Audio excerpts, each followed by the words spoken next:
Hey everyone, Hurricane Liz here, back for another Professor podcast. And I've got, as usual, my sidekick, Howie, the man, the myth, the legend, the professor himself, on with me. And at the end of this podcast, I'm going to go over the details of how you can hear not only our guests today, but 12 other brilliant speakers for the very first time. Most of them are for the first time. A couple of them, we've already been there, done that, but they are backed by popular demand. And these brilliant men and women will actually dive deep into some strategies and tactics that they are using on Amazon right now that is crushing it in 2020 and beyond.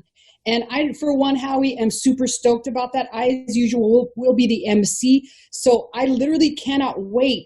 As the last one, I learned so much information and tactics that I was able to implement into my Amazon business and see an immediate result that I am stoked again to hear these guys and gals. Particularly a couple of them. One of them is on here today, but how excited are you, Howie, for this second ever annual Professors PPE event, which I'll explain here in a minute? Again, every single event that I'm on, we create is really fascinating to me because we get to learn also. I learn also about other people. Tactics other big sellers are using, or some of even the big providers are using that they tell us a lot of the inside tricks and hacks that will really help a lot of the sellers. So I really am enjoying all these events that we're doing virtually because now there's no one really have an excuse that they can't join because it's too far or not. And also the speakers, so we get really good speakers now because I can actually have any speaker that I want because they actually don't need to fly. And right now, the guest that we're going to tell you guys about is one of the guests that I was always wanted to have on at one of our events. So we'll let Liz introduce. Yeah, I'm excited for this gentleman, and I will not butcher his name because I found a shortcut as to how to actually pronounce it earlier.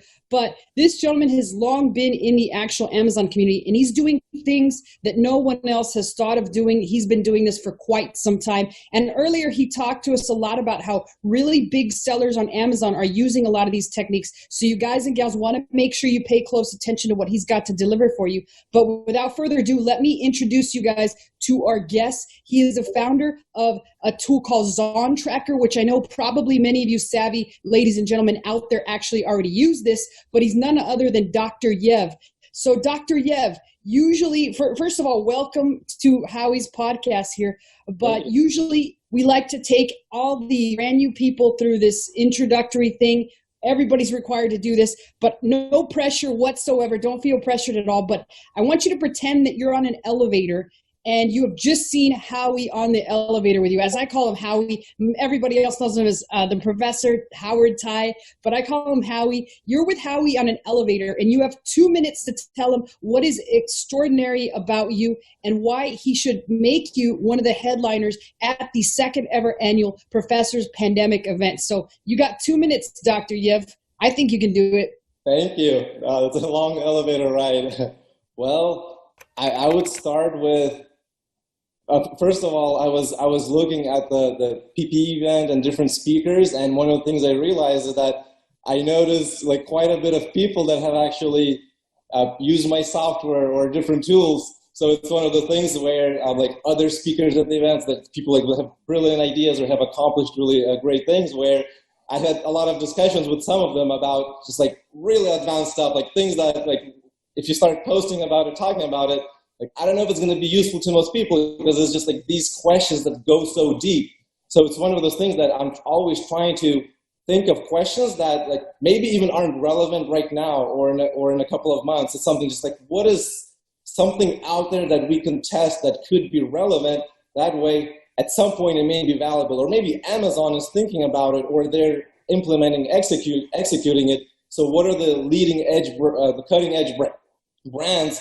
What are those brands that want to start testing it even sooner, being ahead of the curve? So it's one of those things that I've always done, is trying to innovate. That's one of the things where it may or not be useful, but you have to start innovating because at some point, 10% of it is going to be really useful. So it's one of those things where I guess you asked me to do a humble brag, where a lot of other speakers at the event are actually using my software. So I'm having a lot of very insightful discussions, looking at data that most people don't see, and then being able to see that across a variety of brands that are, I think the interesting part is, I think it's at the end of the elevator ride where I'll say that about half of the brands where they're like really focused on like ranking, everything Amazon ranking related.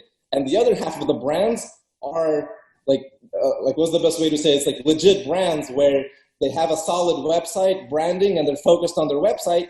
They just happen to have an Amazon store, and that's where a lot of spillover traffic goes. So they're trying to leverage like this full e-commerce ecosystem to amplify their whole brand, and Amazon is part of that.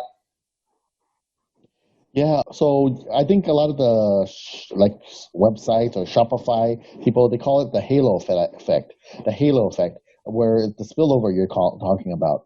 So that is like like crazy. Like I have like some of my, I guess, members of one of our masterminds, or at least our society, they do like over 100 and something million in sales on Shopify, and about 20% of it goes, or 10 to 20% of it goes, a halo effect goes into the Amazon side, so that they can people like search for it and then buy it, and then instead of just trying to get that 2-day shipping or the Prime shipping and stuff. That's interesting. So I know what you're kind of an expert on, but let me tell me about more of the like what would you tell our audience, like were your foremost expertise in like the whole entire like Amazon domain? Can you kind of explain exactly what? Because everyone has a particular like really really good skill set. We want to let everyone know what's your skill set that makes you stand out of everyone else.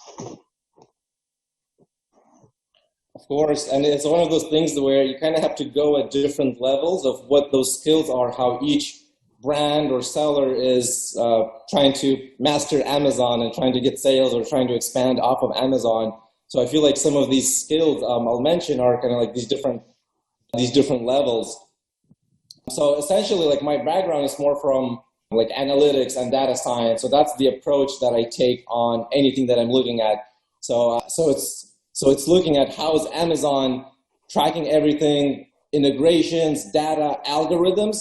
So I would say like that first like skill or expertise is in the area of understanding the Facebook algorithm, because for the Amazon algorithm, which I think most Amazon sellers are like very savvy in, like how can you amplify it with the Facebook algorithm? So it's being able to connect the two different pieces. So like that one expertise area is knowing like enough about both as opposed to just one. So it's how the Facebook algorithm works and how to leverage it to amplify the Amazon algorithm.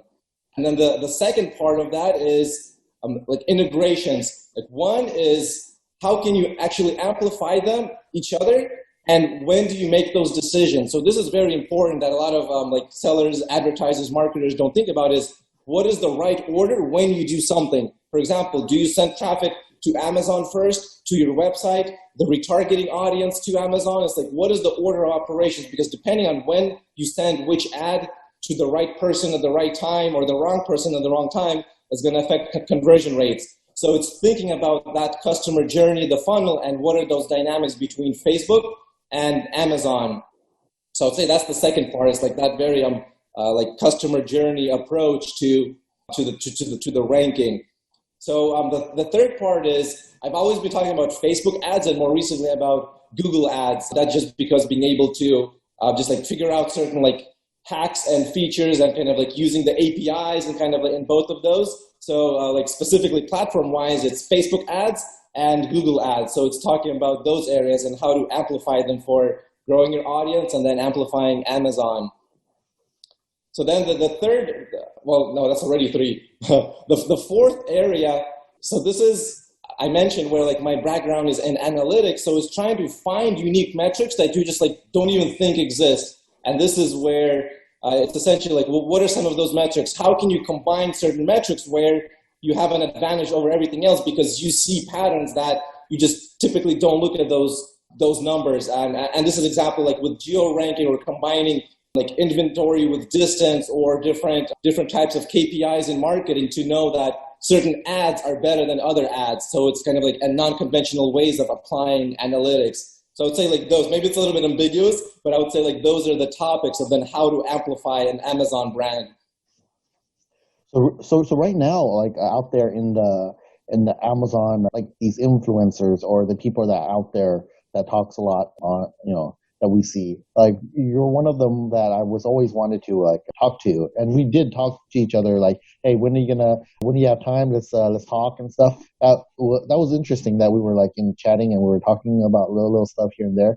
But I kind of like saw some of your stuff that you've just spoke about, as well as geo targeting and the other Facebook and Google, where you can actually track those orders and stuff like that. I thought it was pretty innovative. So I also want to know, like, so how do you, like, because you're a doctor and I'm a professor, I'm actually graduating computer science and engineer. So I'm into data and data science and machine learning is what I'm really very fascinated about. So can you tell me, how do you think outside the box compared to other people or experts?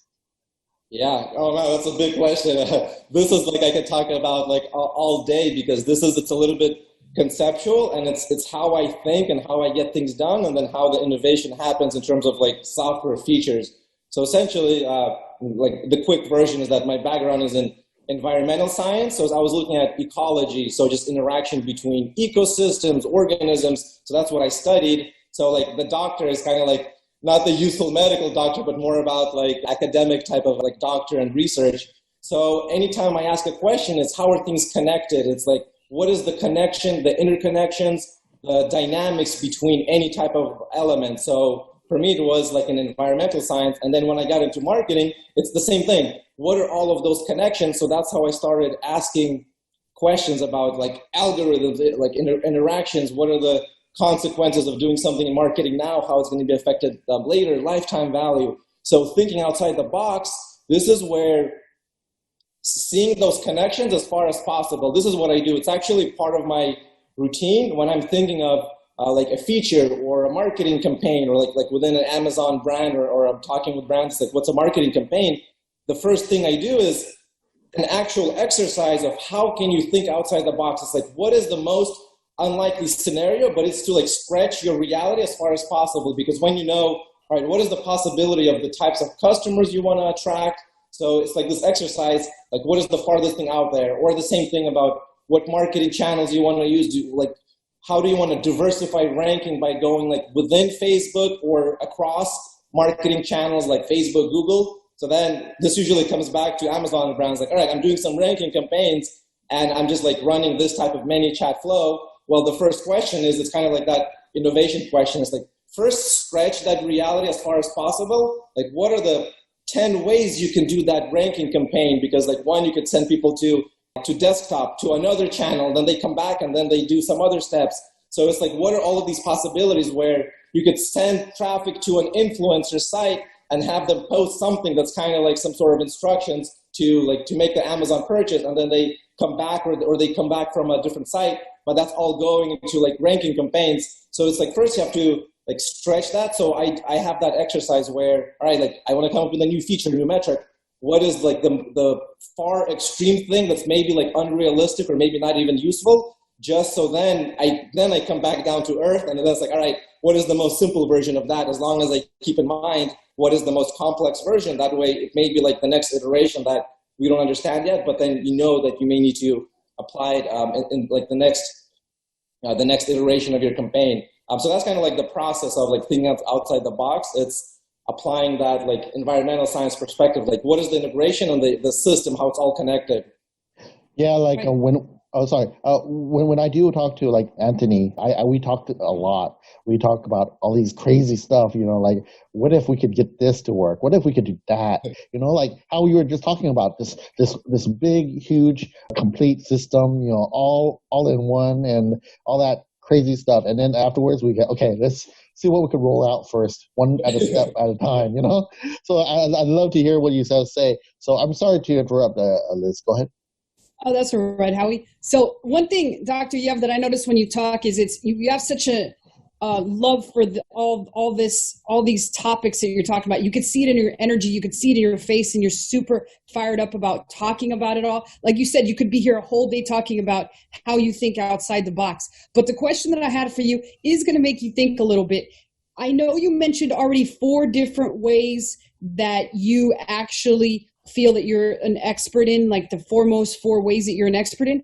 But what 3 to 5 topics do you feel that you could talk about for at least 30 minutes during the Professor's Pandemic event that's absolutely going to wow the crowd? Yeah, great question. And I'm actually really excited about this part because I want to share some things that I either like never share or like very rarely share, because I kind of like asked around different people about like, all right, like Howard's asking me like potentially like to talk. So it's like, have you seen one of his talks before, or his audience? Like, what kind of things do people talk about?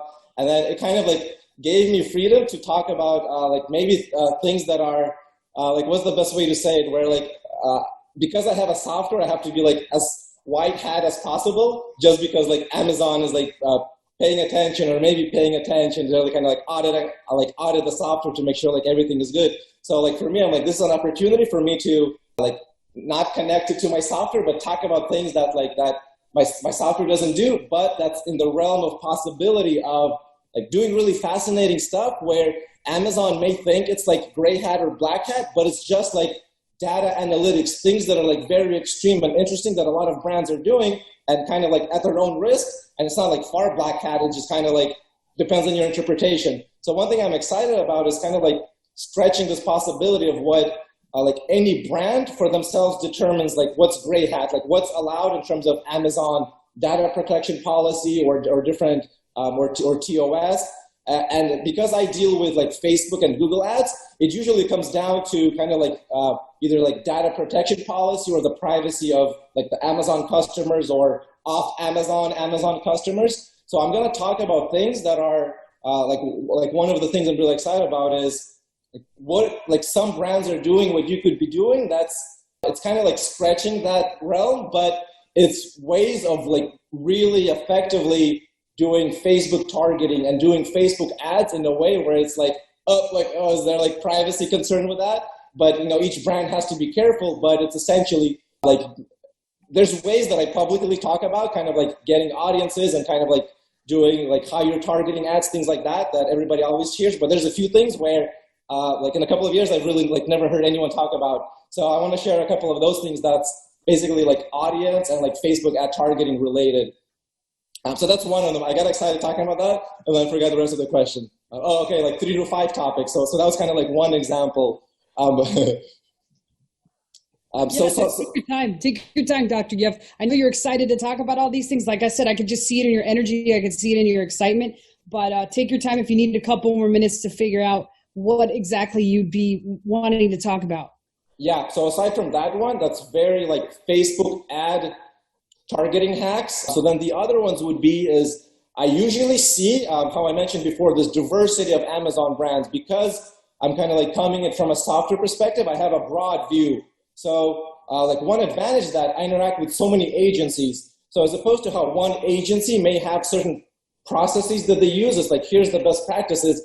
I see and interact with agency, like a lot of agencies. So I see the diverse best practices where like this brand or agency may be doing it this way and it's working really well, and some other agency completely opposite way and it's working well. So I can like connect those pieces and talk about what are the analytics that some brands and some agencies use. And it's like, you don't need software for this, it helps, but you can do this all yourself. So essentially, what are ways where like, how do you actually combine the data? What data do you look at? And it's things like, like combining like add to cart and purchases, looking at normalized ratios. There's kind of like simple stuff with custom metrics, but in a way where one of the things that I've never talked about is how to do proactive attribution ads. Like I actually have to decide how much I want to talk about it because I've never actually talked about this part.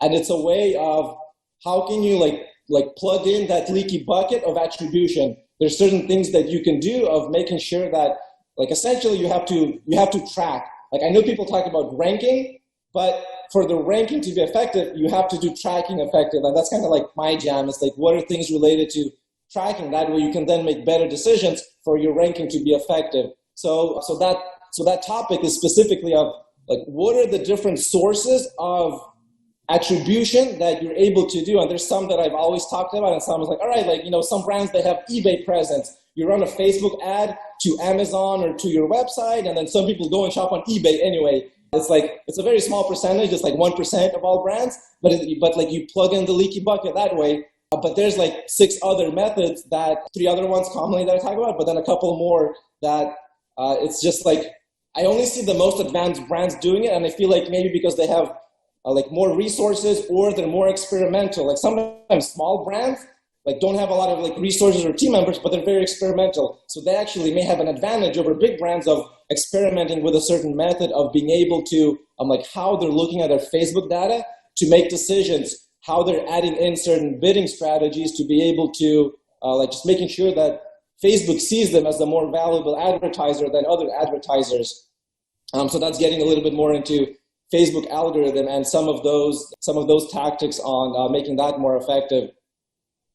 So that's a couple more. Let me know like how much more detail you want me to give as the like 3 to 5 topic examples. Yeah, I thought that was plenty. Like you really have a tremendous arsenal of information to give out to people, and I just wanted to thank you for to be willing to do that. I'm sure people would love to already hear about every single topic you mentioned. So I, for one, know it's going to be difficult for Howie and I to pick something to say, hey, doctor, you have to talk about this, because like I said, I could just see it in your face. I could see it in your excitement, in your actions, and the excitement in your voice as well just tells me that they're all topics that you absolutely love. So it's going to be difficult enough with those, Dr. Yev, so you don't even have to worry about continuing to move forward with that. But let me ask you another question. It's a little bit going back to something you said earlier, but you mentioned earlier that a lot of these big brands, and it was kind of Howie mentioning it too, have a lot of this spillover traffic. Could you explain to me any kind of trends that you see big brands moving towards right now in terms of paid traffic? As like, where are they sending it to? Are they sending it straight to their sites now? Are they sending it to the many chat flows? Are they sending it to their Amazon listings? Like, where exactly are the big brands putting all their money right now? Yeah, you have to take as most customer-centric approach as possible. This has the highest chance of success, meaning that it's as targeted of a landing page as possible for the exact demographic, for the exact problem that is being solved, for what solution that your product is solving. So it's essentially, it's a Facebook ad to some sort of funnel asset that you control, meaning that it might be a landing page, it may be some sort of chatbot. Like this part varies across brands. There's like no patterns. Is it ManyChat? Is it a landing page? Is it like their Shopify page that they made their homepage look like a landing page? That varies a bit, but it's an asset that you control that is very deep into like the psychology of the buyer. So it's like that very specific product. Like that's the most scalable. This is where there's like just tons of brands that are spending tens of thousands of dollars per day on Facebook ads of getting sales that way, like through their website. And then like that spillover traffic where like example Howard said, where it's like, some brands are maybe 20% halo effect. Like it's usually like 12% for most brands. So if you're like 10 to 15% spillover traffic and your Amazon is getting amplified, getting like ranked indirectly, like that's a huge bonus, but you have more control like overall with Facebook ad than an Amazon ad, just because like there's more creative, more like creatives you can change. There's more things you can test on the Facebook side. So that's the most scalable that I've seen with the highest chance of success. And that's to a very like niche down landing page that's on your site. The follow-up after that, this is either through email or on the thank you page, or even like whether it's an exit pop-up or a follow-up ad. This is where you can bring in more of an Amazon element. So this is very common too. And this is for brands that are like want more action on Amazon as opposed to their website. This is where you start bringing in language that's Amazon related or offers. Then your product and offer strategy and your pricing strategy on Amazon versus your website starts kicking in. So this is like other group of sellers. But what's not, like I said, kind of things that are working, what's like not working is Facebook ad directly to Amazon. Like some brands have figured this out, but the only brands that have figured this out is because they've spent like thousands of dollars on experimenting every day to find the ads that are converting and tracking in so many different ways just to have a high enough conversion rate where it's not like junk traffic. So this is like really hard to figure out. Some brands have, but your chance of success is like 10 times higher if you have some sort of like funnel process in between that. So it's like, yes, people talk about, growing your audience and building your email list, but traffic to Amazon is like it's possible, but I just don't see like most brands converting on that. Okay, so yeah, I love it that you're here because we could always beforehand we geek out onto Amazon and other external traffic and stuff like that. So a lot of the people that we're having on this PPE 2.0 that we're having is actually a lot of talk. We talk about a lot of external traffic and other new strategies that we did never talk about before. So this is the reason why we kind of have you on. And I also want to ask you another question. What kind of problems do you see Amazon sellers are right now in 2020 that's having? Go ahead. What types of problems Amazon sellers will be having? So this is where, I hear a lot of people saying something like, I agree with this part, is that like innovation will always happen, meaning that, even through like the current like pandemic and everything's happening. One of the things is that Amazon sellers are a very resilient bunch, right? Like you guys know this, like in our communities where a lot of sellers that like struggled, meaning that they just happen to be in a travel category or something. A lot of those sellers are already onto something else, or they partner with someone else. They already know the Amazon ecosystem, so they like adapted and they figured out and they're like in another category, or they adjusted their product and like maybe now it's back. So depending how much resilience they had, so like that opportunity for like resilience, innovation will be there. And I actually heard like Anthony Lee talking about this on I think like one of your other calls is that opportunity to innovate will always be there.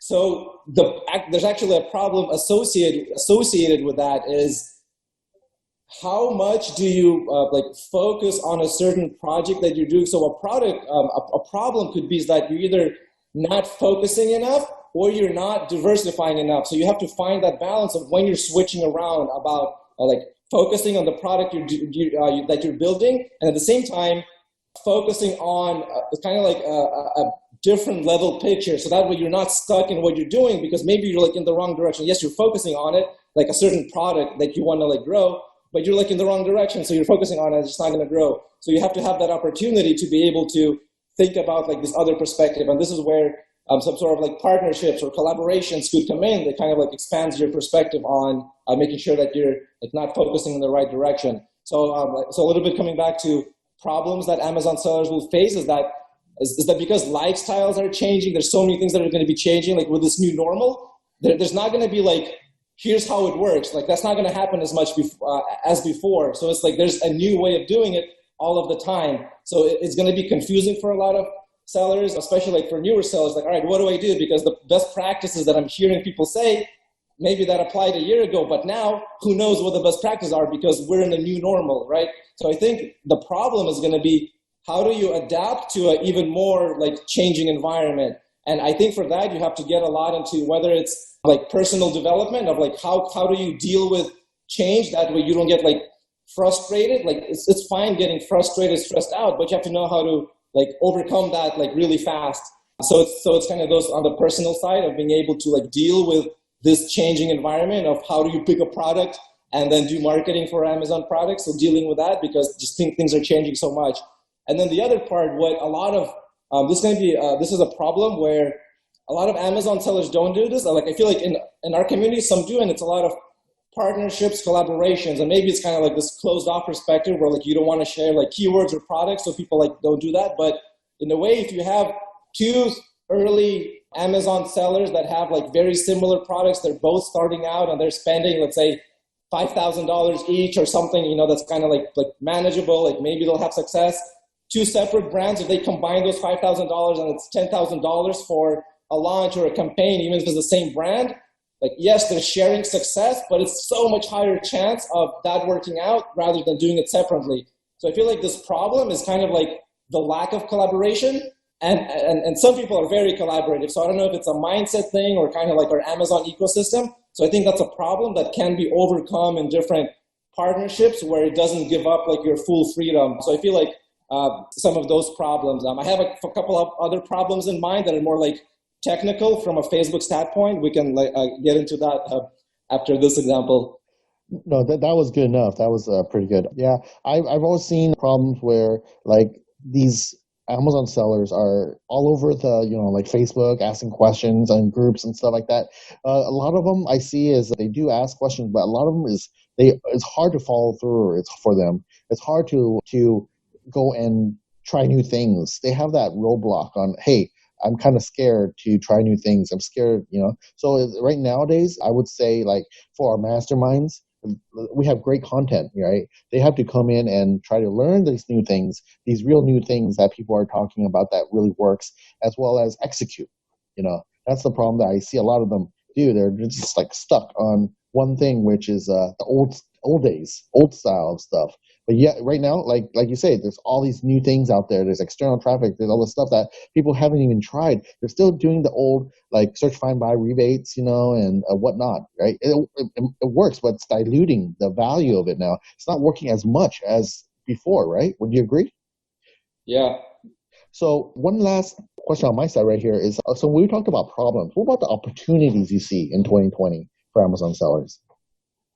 Yeah, exactly. I was just thinking of like, all right, problems, but there's like always ways around it, or there's different solutions. So specifically to highlight the last point where you're talking about whether it's Facebook ads and execution and trying stuff, this is where, like, this is on the solution side, is that Facebook is still working, even though like right now, like we're talking right now, like in the past several weeks have been some of the worst weeks on Facebook ads for different reasons. Maybe it's because of like timing with election, and there's in US, and then there's like so much stuff where so many media buyers are complaining about the worst Facebook performance ever. There was a time where it was actually like after the pandemic, things were like way up in terms of like Facebook, like in CPMs and costs were really great. Past couple of weeks are like terrible because Facebook is probably experimenting something. But the reason I'm saying that is because there's still a percentage of brands that have better performance than before. So even though right now a lot of brands are talking about how things are like worse temporarily, some brands are succeeding through that. So it's like, what are those brands doing? There's always something you could do to have the opposite effect of what everyone else may be going through. And this is that experimentation, or that ability to, like Facebook ads. It's probably a bigger learning curve than Amazon, because there's more you can do. So you have to have that mindset, like, all right, I need to hire someone to help me with that. And this may be like a VA where maybe they don't know much, but at least they're going to save your time, so they could create a campaign for you. And it may not be effective, and they may do something that's like the old best practices, and it's going to semi-work, but it's going to give you time to think about, all right, like what is the next level of that?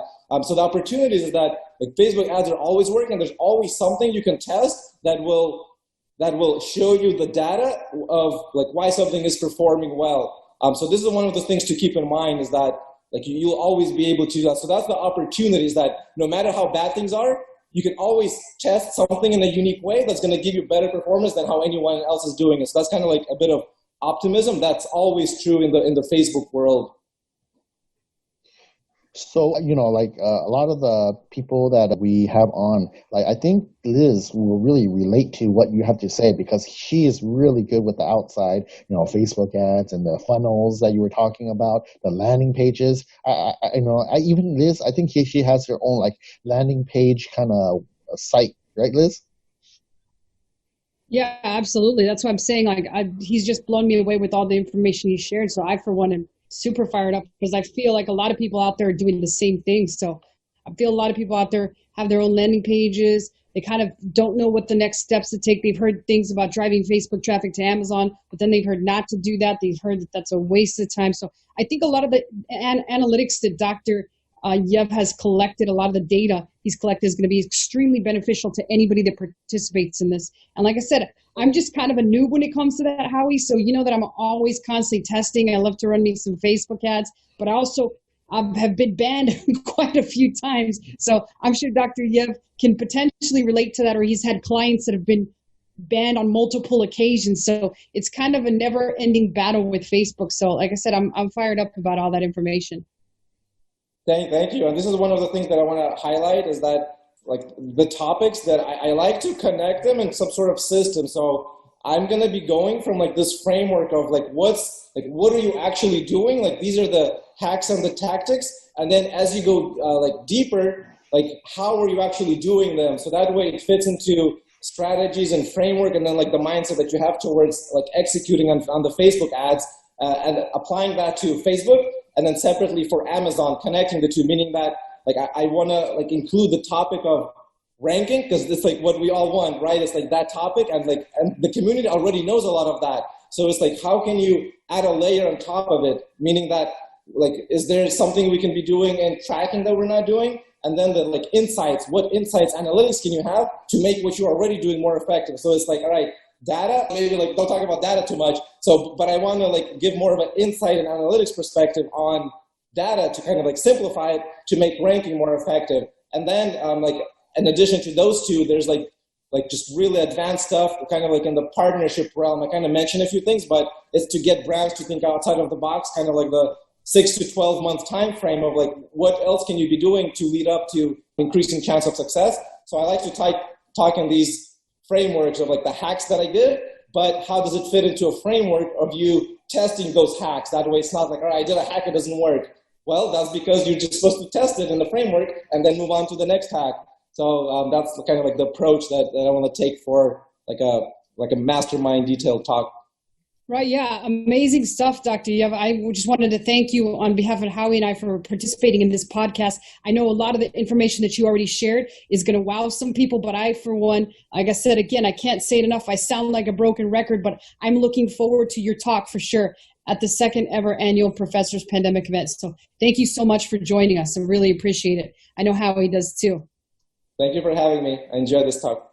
Amazing. So guys and girls listening right now, if you're excited to attend the second ever annual Professors Pandemic event, and I wanted to say this much, the first one, the reviews were crazy. They were fire. There were people just up in arms saying how it had been the best online virtual Amazon event and one of the best Amazon events that they've ever attended. Not only for the fact that you got these 12 to 13 experts sharing their strategies, and we're talking about multimillionaires as much as $50 million a year on Amazon, sharing the very strategies that they use in their business day in and day out. Not only for that, but for the fact that we took interacting and networking to a whole new level. So not only will you get to connect with the speakers and Howard himself, but you will also get to interact with your fellow mastermind attendees. There's going to be one-on-one interaction, virtual teams on there put together where you get to talk with other Amazon sellers and share your problems, your strengths, your weaknesses, and the strategies as well. And we will, as usual, crown the smartest marketer ever. And I just want to remind people that a lot of people that have been crowned smartest marketer will be speaking at this event, including 3 sellers that make a combined $35 million per year on Amazon, and it's a 3-man team. Howie, I know you're pumped up about that talk. Can you tell people a little bit more about that before we say goodbye here, and then we'll let people know the details about how to find more information about your event? So I said it before with when Paul Harvey was on the last call, but it was really about these 3-person team that can get actually up to $35 million in sales. You think about it, that's efficiency right there. How I've been into a lot of big sellers before. I've been to sellers that are making $650 million. I think that I was with you, right, Liz? With Wonderful. And I've been to $1 million sellers, $1 billion sellers, plus offices and stuff. They have a lot of people. But you think about it. There's like 3,000 people or 4,000 people plus, but these guys are crazy. They're like a 3-man team, and they're getting about $35 million. Divide that by 3, that's over $12 million, let's say $12 million per person in sales. That's crazy. Yeah, it's a 3-man team, and we were at Wonderful, and they had 3,000 employees managing that. I think it was 600 million.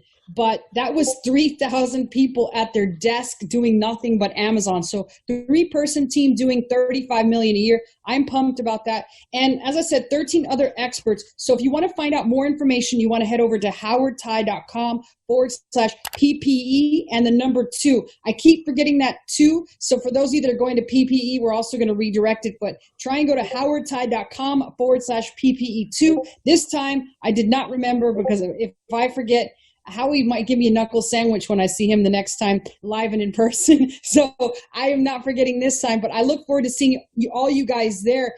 And to find out more information, we also will be having a webinar, which we'll talk about in a future podcast. So you want to make sure you don't want to miss any of these. But again, last one, howardtai.com/PPE, the number 2. Do not spell it out, just put the number. But other than that, thank you so much, Dr. Yev. It's been amazing. And Howie, as usual, it's always amazing. I look forward to seeing both of you guys at the event. And take care, everyone.